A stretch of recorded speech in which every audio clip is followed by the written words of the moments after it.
Hello everyone, welcome back to Sounds of Her Love. Let's go ahead and continue. The chirping of birds, the typical sounds in the morning, wake me up once again as I slowly but steadily prop myself upright and stretch my arms out. The room is still dark, giving a contrast to my attitude this morning. It's strange to think that the first thing on my mind after waking up is Carrie. Although, given the situation the other night, I can't really help it. Sure, my mind is amiss after Saturday. What with the roller coaster of events which have occurred, focusing on the positive seems to be the best thing to do at the moment. Carrie and I have gotten a lot closer because of it, despite our discussion involving nothing but her ruminating over her painful history. I've made up my mind. I want to help her, so I look forward to being able to see her today.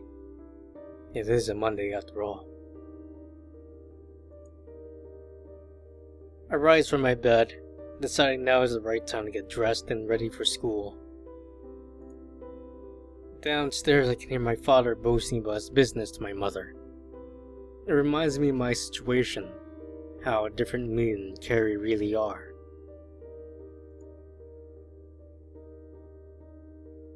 Time passes quickly, flowing like a river, guiding me throughout my day. I finish up my business, which involves nothing but a quick shower, brushing my teeth and getting ready for another day at school. Heading downstairs is the next thing on the list. Walking into the dining room, I am presented with the usual sight of my family enjoying breakfast. Even my sister has managed to make it down here before me, which is quite a rare sight. I take my place next to them in order to have breakfast. Listen, girl, if you're gonna have toast, it's gotta be a whole meal. I prefer white bread, though. It seems as if my father's arguing with my sister over what bread they like the best. I myself prefer brown bread, but joining this argument would be the most idiotic thing I could do. Times like these usually go unnoticed. The fact that I can spend time with my family. To think that Carrie only has her father is an upsetting thought. Even more so since he's probably in work when she's finished school. She must be quite lonely. Boy, I was asking you a question. I turn to see my father's face inches away from mine, a sight which startles me. Oh, what?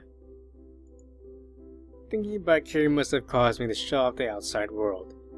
Usually I'm not involved in these sorts of discussions, so it's rare for him to bring me into them. I said, what is better on toast, jam or honey boy? I don't know.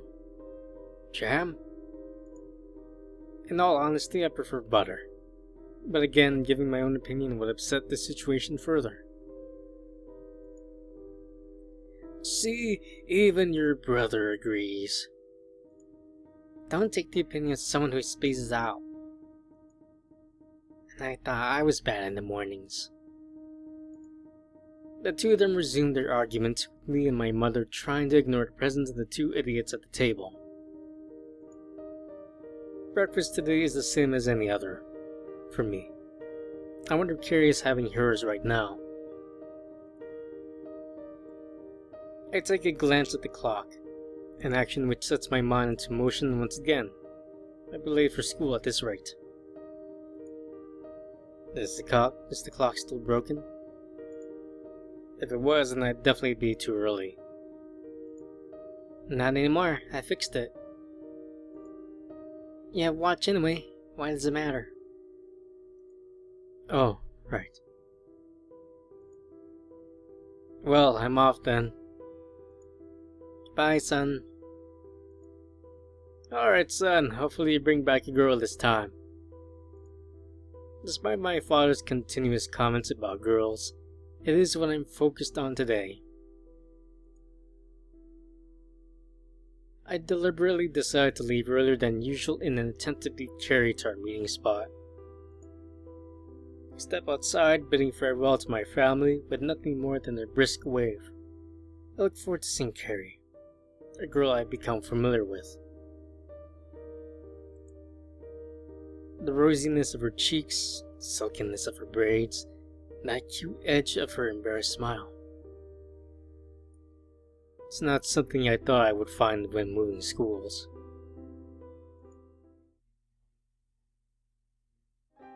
The street is quiet. It usually is around this time. I left just before the rush hour, and recently I found myself trying to get to school a lot earlier than before. Maybe there's a reason for that. That reason, though, isn't there when I reach the end of the street. This is the place where I first met Carrie, and the place we agreed on meeting each other from now on. Carrie, though, isn't here. Granted, I did leave earlier just so I could be here before her. If I wait around a bit, I should agree to the cute side of her being shocked to see me. Leaning back against the wall, I rub my brows as I take the time to think about the situation between us. On Saturday, I was privy to her life behind closed doors. Having to be involved in the dispute between parents, well, with the additional sense of loneliness. Thinking about it really makes me sad, that she has gone through so much. Bullying, and divorce, and seclusion, all of that, and then there's me. I take a look at my watch. Its reflection in the sunlight almost blinding me as I squint to make out the numbers. Time has gone by fast, with the dial telling me that it's been about a quarter of an hour since we were supposed to have met each other. Thoughts fly through my head as I ponder over why she could be so late. But if I wait any longer, then I won't be able to make it to school on time. If she were to turn up after I left, well, it hurt me. Leaving Carrie behind is something I don't want to do, but I can't afford to be late either. Carrie's probably ill. That's the most likely scenario. I decide to carry on forward, taking myself further down a series of streets towards school. A state close to silence soon becomes infused with the sounds of students busting through school gates to begin their day. Just like me. Unlike them, I have someone in particular on my mind right now. These people weren't there for Carrie when she needed it. All they did was ignore her, casting her away. It's sad that people can judge you based upon how they see you, rather than what's inside.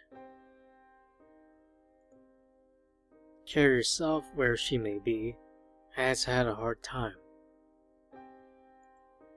I keep telling myself over and over, repeating it as if it's the times tables I learned back in elementary school. Carrie must be ill. Could there really be another reason for her absence? Nevertheless, she seems like the type of person that would give me a call to tell me she would not be in. She hasn't done that. Another cause for worry. I push forward into school grounds. It's weird to think that this is only the 7th time I come to school alone. The rest of the time I was with her.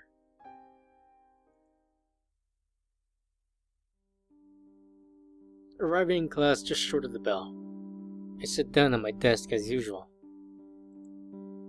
The best thing I can do now is go about my day as I normally would, but I don't think I'll be able to dissipate the thoughts of Carrie.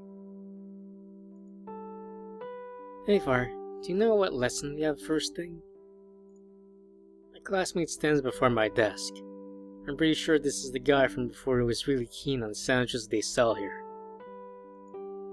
I think it's biology. Alright, thanks man. He leaves my desk just as quick as he came, giving me a sense of sickness now that I realize I'll have to put up with lessons for a while. I'm not particularly fond of my biology teacher either, but I have more important things to focus on right now.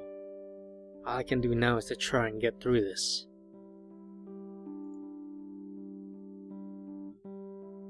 Lunchtime arrives, the bell doing more than signaling that. It shows that I've got nobody to eat with. I doubt Carrie has or will show up today. Rising from my seat, pain shoot through my back as I straighten it. I've been slumped in my chair all morning, and luckily enough for me, I never got asked any questions by my biology teacher. As I approach the door to the classroom, part of me hopes to find Carrie there waiting for me. The entire set topped off with a cute blush, her silky golden braids lying loosely over her shoulders. More importantly, her adorable smile. Even though I've only gone just over a day without seeing her, it's still an issue. Despite all this, there is no sign of Carrie as I leave the classroom to make a beeline to the cafeteria. Maybe that 100% Welsh beef can give me the energy to make it through the rest of the day.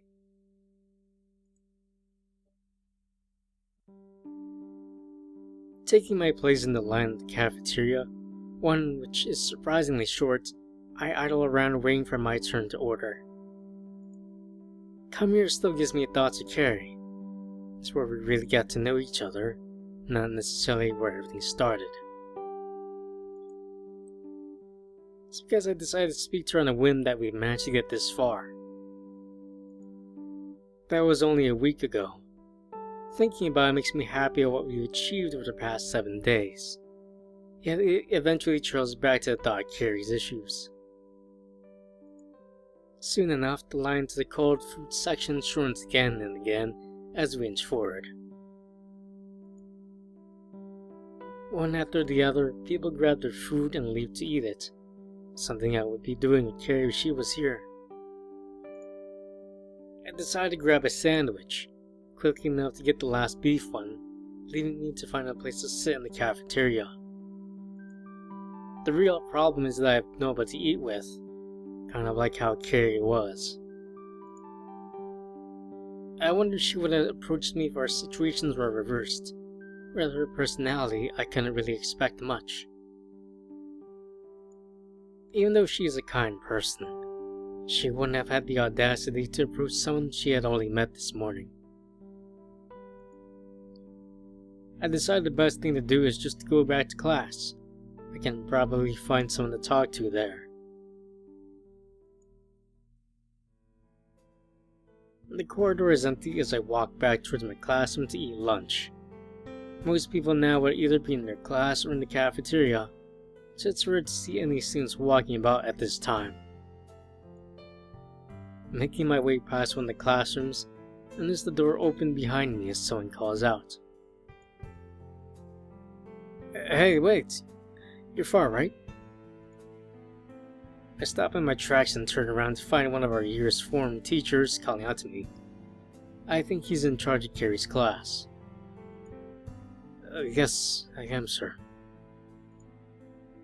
Sorry to stop you. I was wondering if you would know the reason as to why Carolyn is absent today.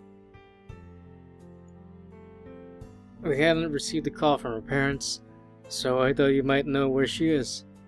We have been hanging around with her lately, that is. No, I don't, sir. Sorry. Has this guy been watching me and Carrie? I guess it's kind of his job as a teacher to track people's progress. It's quite noble that one of the most introverted students suddenly made a friend, though it still aggravates me that he's looking into our business. Okay, no worries. We'll give her parents a call later if we don't receive any word from them. I'm not sure if this guy knows about the relationship between Carrie's parents. He gets back into his classroom, leaving me by myself in the corridor. The thought of giving Carrie a call myself crosses my mind as I make my way back to my classroom.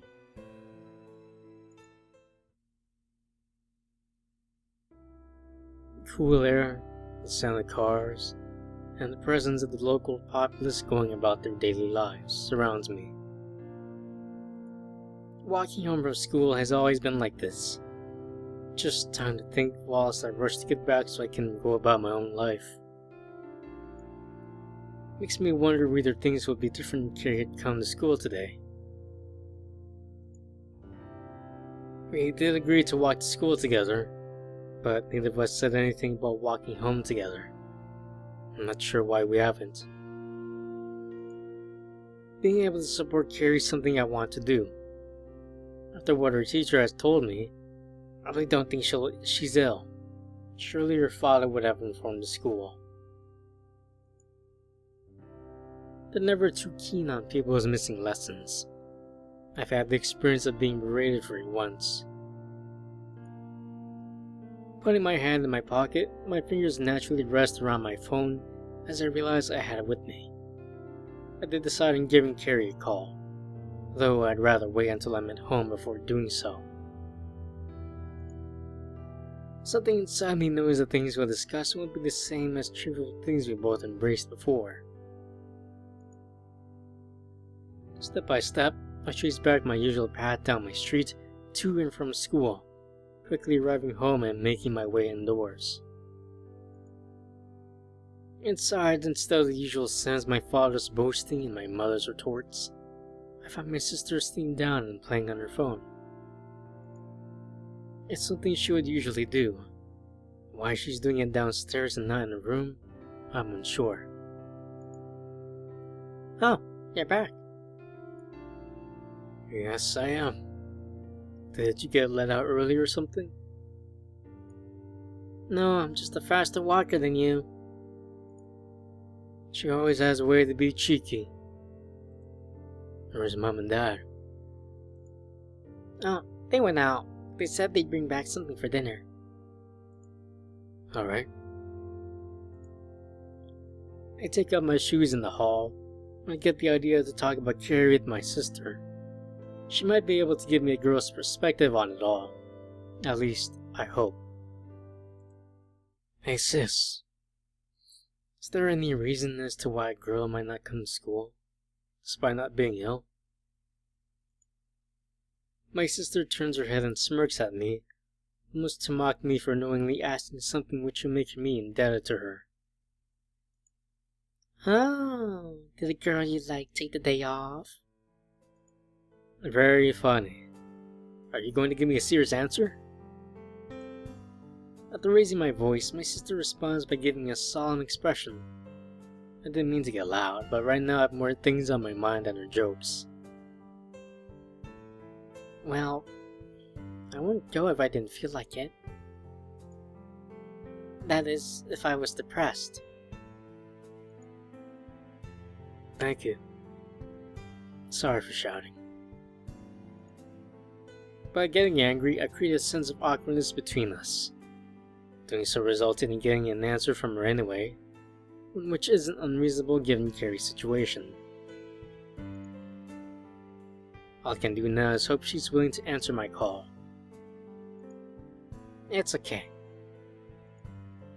Resuming whatever she was doing, my sister takes hold of her phone, leaving me to part ways with her to head upstairs.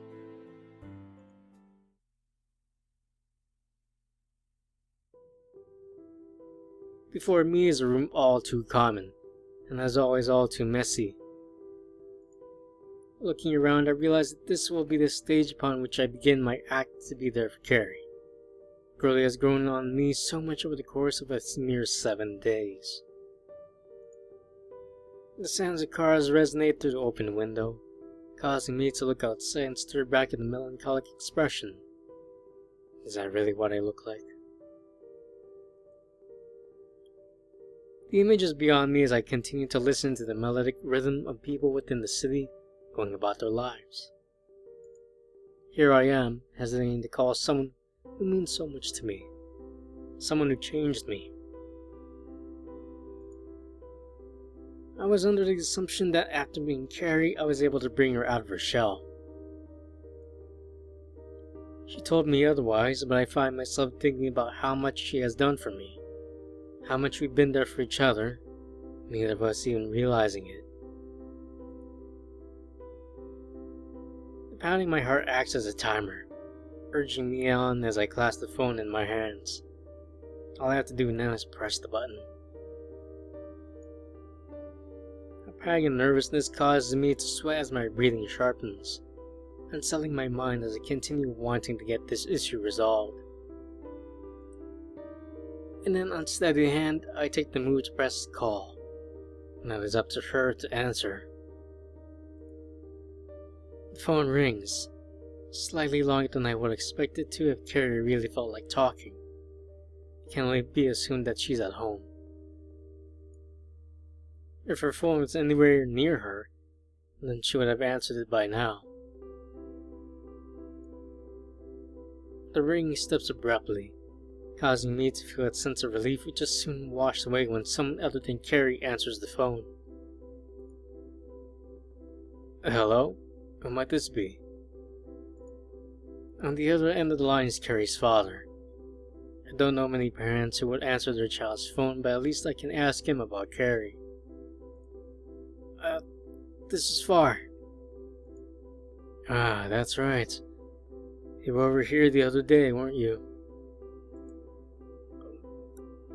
I'm sorry about what happened. I don't usually get so worked up, but there's a lot of things going on right now.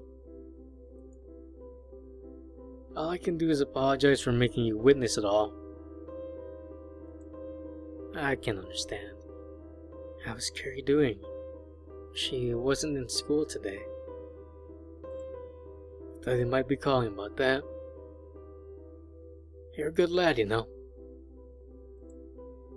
I've only met this guy once and he's called me a good lad. On the other hand, getting on his good side isn't a bad thing in any shape or form. Carrie is in her room at the moment. She hasn't been down in a while. That's concerning. She's locked herself in her room. I think it's because she's upset about the relationship between me and my wife. Well, she won't be my wife for much longer. It's a complicated story. Did Carrie ever mention it to you? Not in any detail. She just told me to forget about her mother after Saturday. I think you deserve to know. It'll help explain what Carrie's feeling. I don't think I'm in a position to be this involved with her family issues. Really, it's odd to think he would be this willing to help tell me. Listening now, though, might make it easier to understand what Carrie's feeling, and if I want to help her, it's something I must know. Currently, we're going through a divorce, but that should be more than apparent. After we moved to Japan, things started to get rocky between us.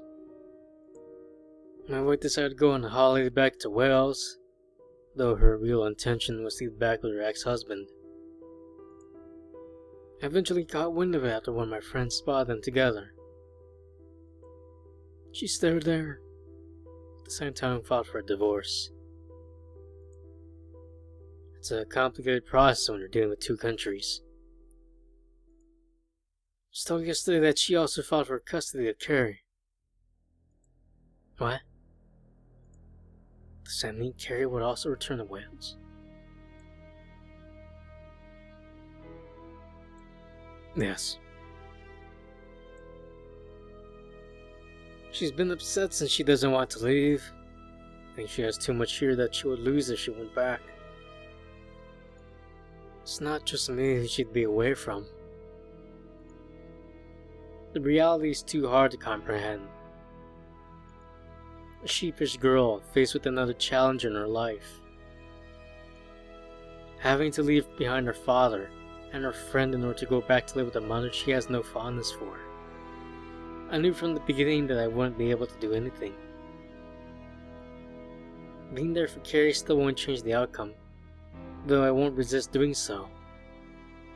Right now she needs someone there for her, even if it will end up hurting both of us.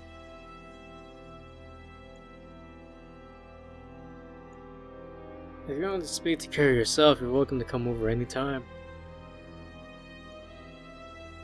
but I'm not sure how receptive she'll be about it. It feels wrong if I don't at least try to get my voice through to her. Even if she turns me away, I just want to know that I'm here for her. To know that despite the pain, the people most important to her will give back everything in return. That I care for her. That I care for her. Do you think I'll be able to come over today? I don't see why that would be a problem. But like I said, I'm not sure how Carrie will react. Her reaction right now isn't really stable. All that matters to me is how she's feeling, which I know is far from good. I want to reach out to her. Alright, I'll be over shortly. Goodbye. In a rush, I hang up on Mr. Irwood without giving him the chance to respond. Wasting time isn't an option. I need to get there as soon as possible. Heading downstairs, my footsteps resonate throughout the house, causing my sister to give me a bewildered look. Luckily enough, she doesn't give me an issue and goes back to using her phone. Passing through the hall, the door opens before me, revealing my parents home from their trip out. I don't have time to make conversation, so I slip past them at the doorway, both of them giving me the same bewildered look as my sister did in the process. Where are you off to, son? Going to a girl's house. Upon hearing that, my father contorts his face in surprise, finally leaving me the proud smile as I set out to make my way down the street. All I should focus on is being there for Carrie, a thought which drives me as I race my way to her house.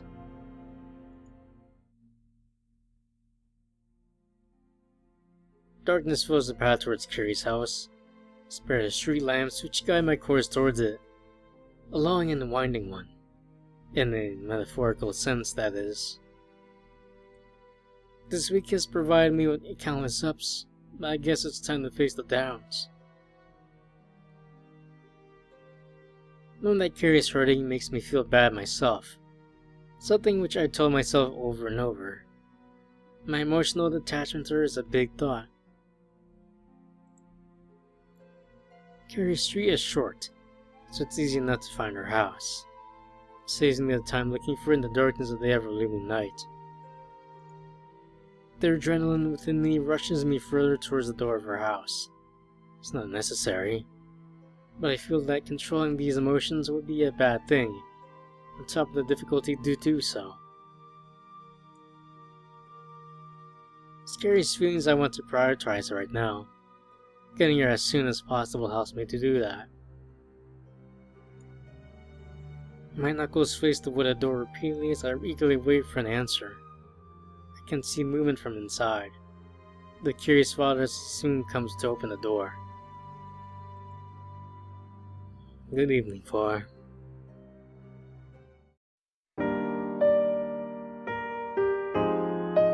Carrie is fine. Would you be interested in